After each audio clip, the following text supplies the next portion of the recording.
Well, hey everybody, I'm John Retlin, back with another ranking video. This time it's every WWE and WCW Cruiserweight champion ranked from worst to best. I'm also going to be including the current Cruiserweight, timeline, obviously, the current Cruiserweight champions from 2016 to now, and also the WCW and WWE versions of the light heavyweight championships. Now, the WCW one didn't last too long, even though there were a couple good champions. The WWE version, bit of a brief history on that. You might have thought Taka Michinoku was the first one. Back in the 80s, the Universal Wrestling Association in Mexico was starting up. WWE had a talent agreement with them. Some of their talents, some of the, UWA talents won it. It helped grow the global brand, helped out the UWA for a while. Actually, there were some pretty long reigns with some UWA talents. And then when they ceased operations in 95, it went to New Japan for a little bit. A few of their talents won it.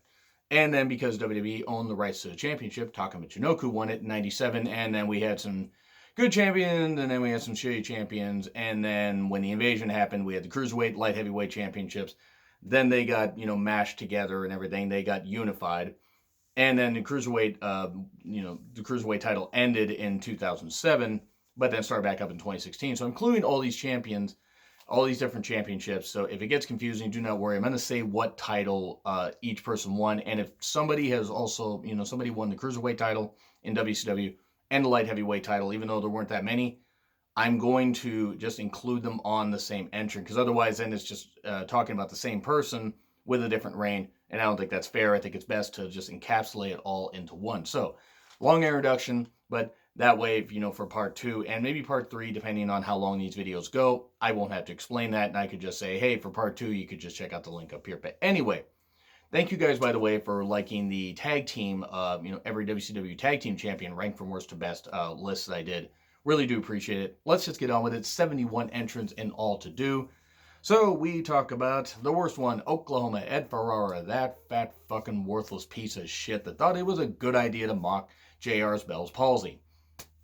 Right there, he should have been blacklisted from wrestling. I mean, to be fair, the guy was a piece of shit anyway. I mean, clearly he was a piece of shit to mock JR's illness. And I just say this, I know that it was something that Russo wanted to do. Russo, and I knock Russo a lot. He at least apologized to JR for that and realized it was a bad idea. I don't know if Ed Ferrara ever apologized. If he did, then, maybe I'll retroactively take this back, but not likely because it was a piece of shit thing to do. And also, this guy, who barely qualified at 250 pounds to be a champion. Nope, this guy was a Cruiserweight champion. And I think the limit for the Cruiserweight title at the time was, 220? 220, 225, something like that? And it was stupid. And it was stupid to have him as champion in general because it made a joke out of a championship that was held by Billy Kidman, Eddie Guerrero, Rey Mysterio, Dean Malenko, Chris Jericho, so many others. Chavo Guerrero Jr. Later on, but still, it was held by so many prestigious people, and other ones I'm going to mention here on this list. And Ed Ferrara, that's what you're going to fucking do? You're going to give it to Oklahoma? Come on. Really, this is when WCW was just throwing everything at the goddamn wall to try and make things work, and it didn't work at all. And actually, what I'm going to be doing is doing occasional retro reviews of WCW, just a little sidebar. Retro reviews of a couple of WCW pay-per-views here and there, probably the rest of the 99 ones, and then also select Nitro episodes because I hate myself. I might even do the one, where, Ed Ferrara was Oklahoma and mocking the whole piñata thing, where, the Mexicans had to get a piñata off a pole because, racism is funny in wrestling, apparently. But with this, him being Cruiserweight champion, it was him being a champion and being misogynistic and doing all this bullshit. And that was a timeline that wrapped around a couple months. But still, 2 days felt like 2 years.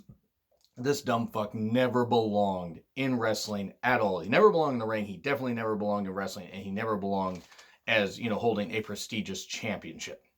Not one bit at all. But then we get to other people that weren't all that goddamn good. We get to number 70, Disco Inferno. He held the Cruiserweight Championship for 49 days. Let me be honest about something. There were some guys that didn't hold the championship that long in a couple reigns. There were some guys that held the championship maybe for 7 days that were way better workers than Disco ever could have fucking been. Disco Inferno was a goddamn joke. The fact that he was still featured on TV at all and Impact Wrestling featured him just showed the desperation of Impact, which is sad because they have a lot of really good talent and didn't need that stupid fuck out there. But he was Cruiserweight champion for 49 days. 49 days. That's about 48 days too long. That's 49 days too long. Because he should have never held the championship. It was a joke. It was a goddamn joke. It was stupid. He never deserved to hold that title at all. Tell me what good he was. Besides, oh, he was a good heel. He was a comedy jobber bullshit guy that never belonged in wrestling. He never did. And then he's just all upset because people, don't, because he thinks he knows something about wrestling, which, look, to be fair, he knows more about wrestling than some, especially fans that have never been in wrestling. I'm including myself in on that. But even he comes across as a stupid, moronic, misogynistic asshole. And I know something about coming across like an asshole, but even I have my limits on shit I want to say. But just looking at his in-ring work, there were times, actually, his matches weren't that bad, but you could tell it's because he was being led by Dean Malenko and others, because they could lead him and make him look pretty goddamn good and sell for him, because he wasn't a good worker, because he was a clueless goddamn fuck, because he didn't know what the fuck he was doing. Oh, he could do the disco thing, which I just never understood it with him. Even as a kid, I never thought Disco Inferno was entertaining. If there are people to find Disco Inferno entertaining that are watching this video, fine. I'm not saying that you guys can't find him entertaining. Same with Oklahoma. Same with any of these guys. If you guys find him entertaining, fine. Cool. I don't get it, but I'm not going to tell you you're wrong because it's your opinion. So then we get to number 69, Enzo Amore. He had 2 reigns, 108 days combined. This is when they pretty much torpedoed the Cruiserweight division. Because you had others that were champion, and you had Neville that was champion for so long. The feud with Tozawa, the quick switch there, and then winning the title back. And then, look, people can feel how they want about Enzo as a character. Just him as a champion was a joke because it was at the wrong time. Trying to add entertainment to 205 Live to get people to watch wasn't an issue. The guy couldn't fucking work. The guy couldn't wrestle. The guy still can't wrestle. Him being champion was a joke. I've railed against Enzo enough as it is. However the allegations did or turned out to be true or didn't turn out to be true, that's neither here nor there. I'm strictly speaking on the guy in the ring, and he just was the shits. Sure, he could be a great hype man. He could, eventually it just came down to sound bites, but all he was a shit worker. He couldn't do anything in the ring. And in fact, I recall at one point on 205 Live, he beat Tyler Bate. I mean, if that right there isn't a reason to, just scratch your head about what the fuck they were doing with Enzo, then I don't know what is. Thankfully, he's gone. He can stay away from the company for all I care, because he doesn't really, he never belonged there. He never belonged there, and it was obvious that it just wasn't going to work. And him as Cruiserweight champion, I hated it. I didn't really like the guy that beat him for the title either, but I'll get to that here in a bit. So, we get to number 68, Gillberg. He was a WWE Light Heavyweight Champion, had 1 reign of 448 days. Now, to be fair, it was the mock Goldberg. I'm not knocking Dwayne Gill, the guy. I'm not knocking him. It was a way to mock Goldberg.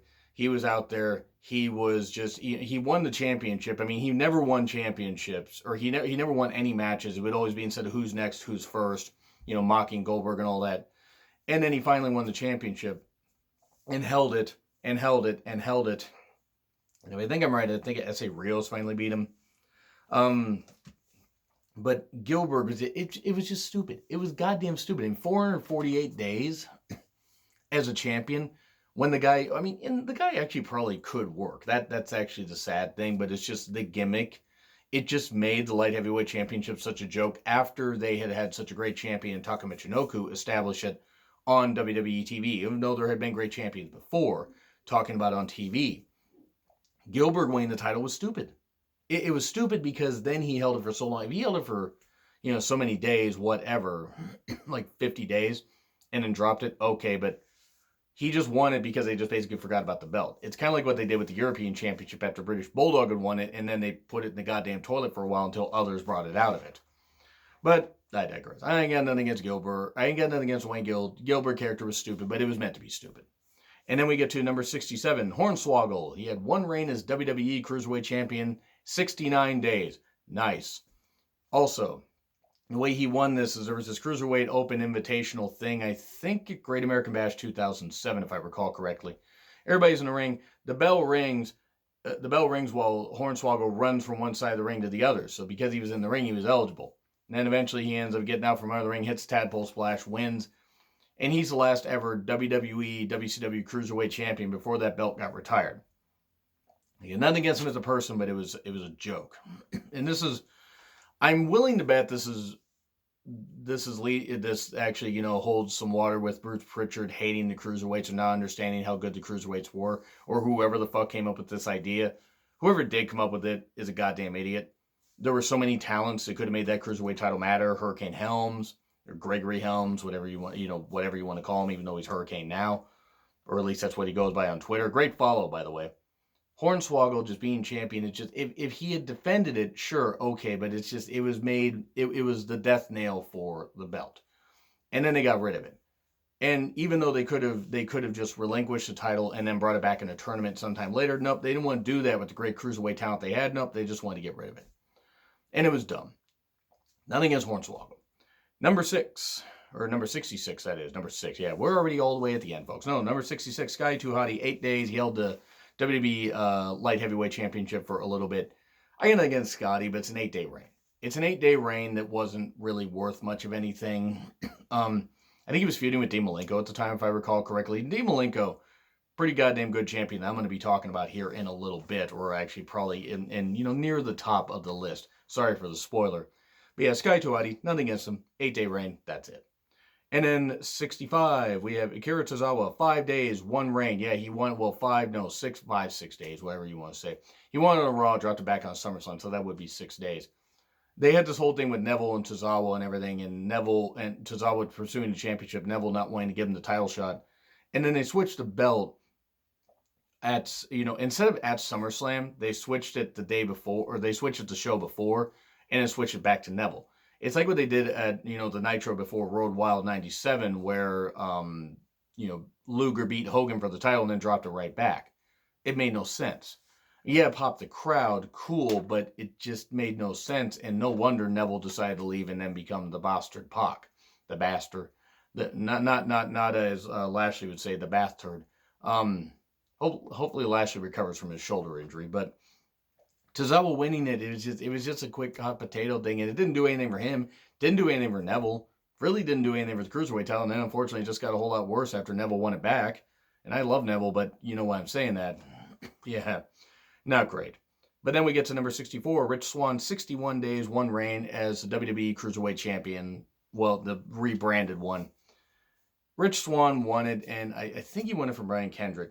And they held it for a while, over like 2 months, and then dropped it to Neville. And then you had the whole thing happen of the assault allegations against his wife, which may or may not have happened, or they, came to an agreement and this kind of stuff, and they seek counsel. I don't know the details.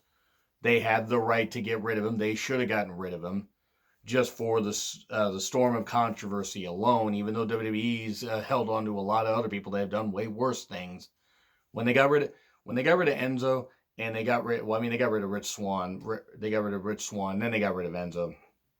The whole point is, they did a bunch of stuff with, getting rid of like guys like in quick fashion. I mean, to be fair, in all honesty, I don't blame them for. Granted, the Enzo thing was actually a year later, but I don't blame them for getting rid of Rich Swann. He had a good gimmick. He had a good moveset. Now he's still working. I believe he's working in Impact. I think he's working in MLW. If him and his wife have come to an agreement on that stuff, that's really all I can say on that. I'm not saying I agree with it. I'm not saying it's okay for that stuff to happen, but no, it's their life, not mine. But as a performer, I didn't really care for his reign. It was cool when he won it, and I didn't really care for it afterwards. It was like, oh, he won it, and that was about it. So then we get to number 63, Psychosis, 2 reigns, 7 days. Well, it says 2 reigns. I think it was just 1 reign, unless he won it on a Thunder, lost it on a house show, and then won it back. But he only held it for 7 days, and I believe Rey Mysterio beat him. If I recall correctly, I think I actually reviewed that Nitro where Mysterio won it back after Psychosis had just become champion. And I love Psychosis. He's a great wrestler. He just had such a short reign, and it made no goddamn sense. At that point, they were tossing titles around like crazy. Why couldn't you have given it to him for like 3 weeks, a month? Seriously. Psychosis is a pretty goddamn good worker. There's really not much of note with his reign here. Then we get to number 62, Scotty Flamingo, who would later become Raven. But this is when he was doing his Scotty Flamingo thing. He won the WCW Light Heavyweight Championship, I believe, from Brian Pillman, and he won it for 15 days. This didn't. it was weird just to see him win it, or to see, to see Scotty Flamingo win it, mainly because Pillman had done such a great job as champion. And I think if I'm right, I think Brad Armstrong won it from him soon after. But yeah, it was weird, and nothing against Raven at all. I mean, if anything, Scotty Flamingo was just a silly character. He made it work best he could, and he held the title for 2 weeks. Really not much of note, though he did beat Pillman. That was pretty of note. Other than that, nothing, because he didn't hold long enough to really make an impact. And then we go to number 61, Kalisto. 12 days, 1 reign. He held the WWE Cruiserweight Championship. It's Kalisto. This is, this is about a year after he decided to do a good lucha thing. And he did other good lucha things by beating Enzo and holding on to it for 12 days, and then they had him lose it back to Enzo. They really should have just kept it on Kalisto. Just kept it on Kalisto and just had him work with some other people. But, I mean, I don't know why they didn't. I mean, Kalisto did block me on Twitter. That's neither here nor there. I don't really care how, if they wanted to give it to him just as like a short title reign. They should have given it to him longer, only because I think he could have had more opponents to work with. I think it could have worked a lot better. However you feel about him personally, the guy worked pretty damn well, and the guy still does work pretty damn well. Lucha House Party is ridiculous, but at least here it seemed like they were trying to reinvent or help, add a new spark to Kalisto, and then they took that away. So that didn't really do anything for him or anybody else. We get to number 60, TJ Perkins, 46 days, 1 reign.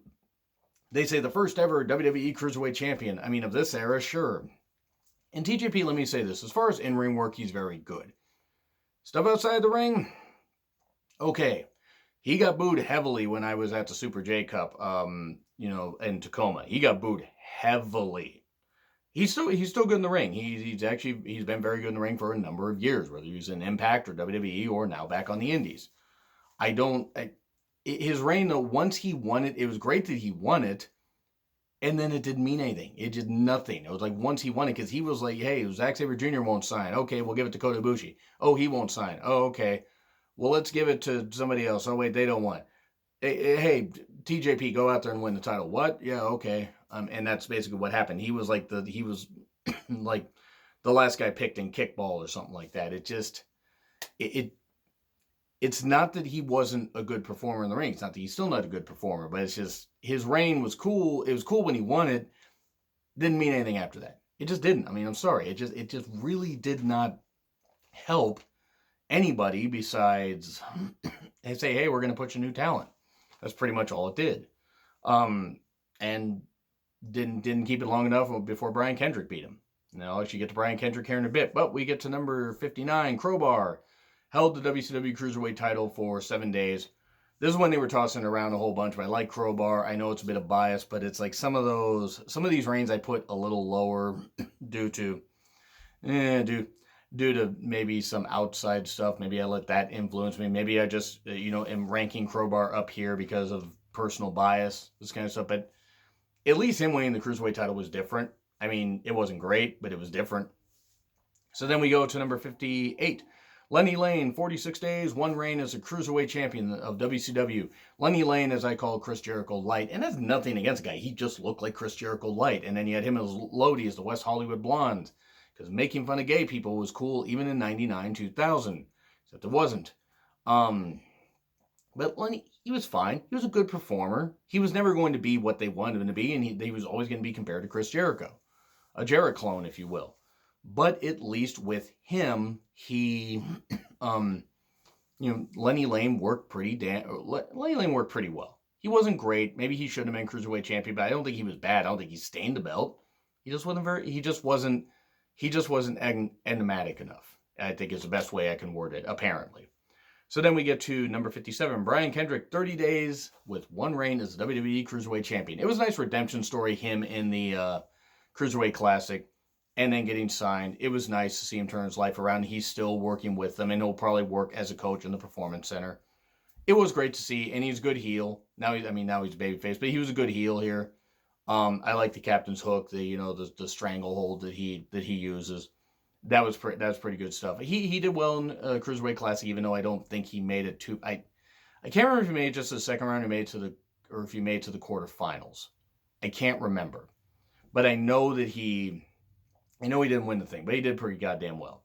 Sure, 30 days is nothing great, but hey, at least he had it. And then we get to number 56, Chavo Classic. 28 days, one reign as the WWE, well, it was the WWE WCW Cruiserweight Championship, but WWE Cruiserweight Championship. And Chavo Classic is Chavo Guerrero Sr. Now, he was one of the most innovative guys that you'd seen in wrestling in a while. He did a moonsault. He did some great shit. He did some really good shit. But that being said, by this point he was older, and it was just a comedy thing to do with Chavo Guerrero Jr. Almost said Chavo Guerrero Sr. again. So he was Cruiserweight champion for like a little bit. This is during the whole time where they had Chavo Classic, they had Chavo Guerrero Jr., and they had Jacqueline feuding over the Cruiserweight title, which was a bit of a mess only because they didn't handle it right, and they could have handled it a whole lot better. It's nothing against performers. But yeah, he 28 days as champion when he was well past his prime. But hey, he seemed to enjoy it. He seemed to enjoy working with Guerrero Jr. That was fine. Not a great reign, but it was what it was. Number 55, Lance Storm, one reign as WCW Cruiserweight Champion. That was for 14 days. This is when I believe he won the Hardcore, the U.S. It was either the Hardcore, the U.S. and the Cruiserweight title, or it was the TV, the Cruiserweight, and the U.S. title. It was one combination of those three.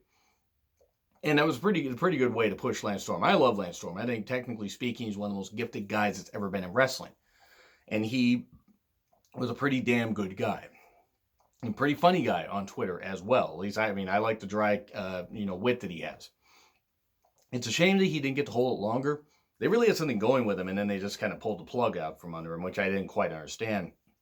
But with Lance Storm, I'm going to rank him up here, even though it may be a little bit high compared to how long some of the other reigns were. But I like Lance Storm, and hey, it was during the time when they were trying to push him and push some new talent. Then we go to number 54, Alex Wright. 15 days as the WCW Cruiserweight Champion, one reign. And let me make this clear. Alex Wright was somebody that they kind of torpedoed pretty early on. I mean, after like having an undefeated streak and everything, they torpedoed him. And then then he turned heel and he was doing this stuff. And then he turned into Berlin and that didn't work. And then they, turned him back into Alex Wright, and he was teaming with Disco Inferno as the Dancing Fools. That was a great idea, make him a dancing fool, even though he kind of already was in his intro. Alex Wright was very gifted in the ring. Should have held the Cruiserweight title longer. He held the TV title longer than the Cruiserweight title, which is saying something. But he was a pretty good worker. I don't know what he's still doing. I think he's still wrestling in Germany, if I'm right. It's a shame Vince didn't try to scoop him up. Or Impact didn't try to scoop him up, like, NWA TNA back, like, in a while. Because he was 18 when he signed with WCW. Meaning when they shut down, he was, 25, 26? He could have still worked.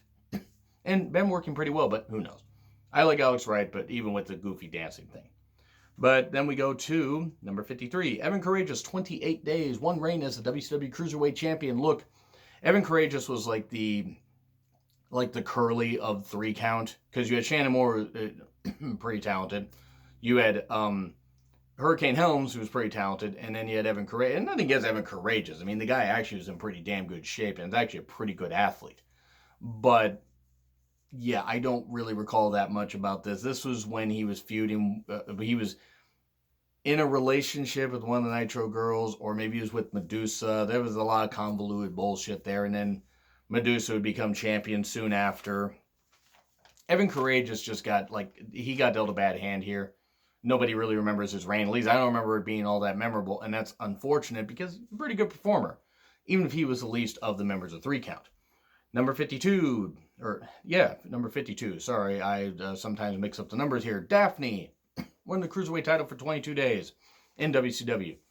I know that you're going to wonder why I'm ranking her this high, but hey, a woman won the Cruiserweight title. That's a pretty big deal. I mean, even if it was a bit weird how they did it, I still like Daphne. I know it's a bit odd to rank her above some others that were vastly more talented than her in the ring. Not that she was bad in the ring, but as far as being a champion, sure, okay, I can totally get why people would say that, but I like Daphne. In 22 days, hey, it was something. Sure, they were tossing the Cruiserweight title like a cheap hooker, like in Taiwan or whatever. But at least she was champion. It was something. It was better than having to deal with David Flair. And I mean, I got nothing against David Flair as a person, but he shouldn't have been in wrestling. And good on Daphne though. She was champion. There we go. This is during the whole thing, I think, with David Flair, Crowbar, and all that, which was weird. It was an interesting trio, but it was weird. Now we go to 51. Medusa, 28 days, 1 reign as the WCW Cruiserweight Champion. Yep, this is when she had feuded with Oklahoma and won the championship, and this kind of, it was bullshit. It was goddamn bullshit. It was bullshit that she had to feud with Oklahoma. That Medusa, one of the greatest women's wrestlers to exist in at least the last, like, I would say the last 30 years. I was going to say the last 20 years, but 20 years ago, she was almost out of the business. I would say in the last 30 years, one of the greatest women's wrestlers to exist.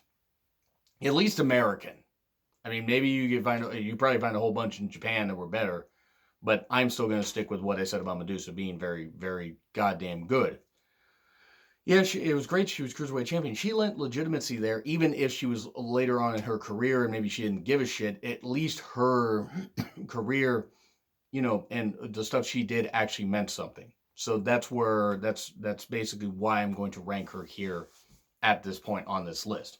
And number 50 to finish off this list, Jacqueline, 12 days, 1 reign as the WWE Cruiserweight Champion. I love Jacqueline. It was a big deal. She was the first woman to win the WWE version of the Cruiserweight title, and that was good. That was good shit. Sure, it was in a convoluted storyline with Chavo Guerrero Sr. and Chavo Guerrero Jr., but still, somebody legit, like Jacqueline, legit. She actually is pretty good. By the way, in case you're wondering what that little thing was, my screen protector fell down off my phone. But with Jacqueline, somebody legit tough, actually was good in the ring. Her winning the title, even if it was a short reign, I wish it would have been a little longer. It was what it was. Hey, at least it happened. So anyway, I'm going to finish that off here. I will be back with the other 2 parts. So don't be surprised if all 3 parts end up like, being uploaded really, really, really quickly. But other than that, I'll be back later. So like, dislike, share, subscribe. Twitter handles in the description. I'm John Ritlin. I'll see you soon.